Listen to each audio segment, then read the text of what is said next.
you've got your hands on some high-end products, some really good stuff, and you're not really sure kind of which platform, which avenue to go to move it.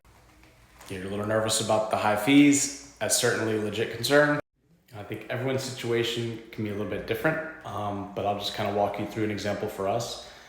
So say, we got our hands on some nice Legencia jeans, and we know historically it might take us, 3-4 weeks to move a pair like that on eBay or Poshmark.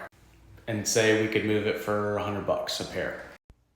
Well, if we can move it in one day on Whatnot in an auction for $40 or, even $35, it's worth it for us.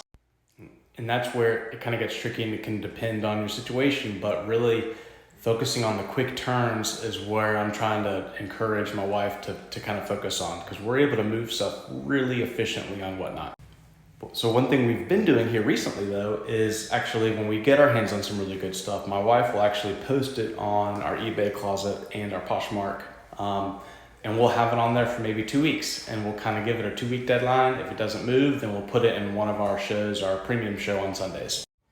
On the flip side too, we've actually had a couple of times where we'll have a nice Versace or Gucci shirt or dress or something, and we'll end up sending it to the RealReal, and it could be there for a few months, but eventually they've all sold, and it's been for a pretty solid profit, and we just know that we wouldn't be successful really in moving it on some of these other platforms. So in those circumstances, it worked out well for us, and we were happy to pay a pretty big fee. And that's the other thing I wanted to point out. Obviously make sure you'll make a profit, including the fees and all that, but I wouldn't be so afraid of a 20% cut. I mean, Poshmark, Poshmark's kind of a tricky subject for us right now, because they are really the reason we are where we're at, up until June of 2022 this year, but these last couple months, it's really just kind of fallen off a cliff.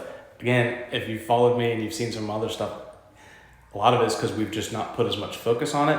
However, it just doesn't feel like we're sending out nearly as many offers or getting nearly the traction that we were, even compared to 4 or 5 months ago. And just to put numbers behind that, in like January all the way through April and May, we were doing like 18 to 22,000 a month on Poshmark. In July we did 4.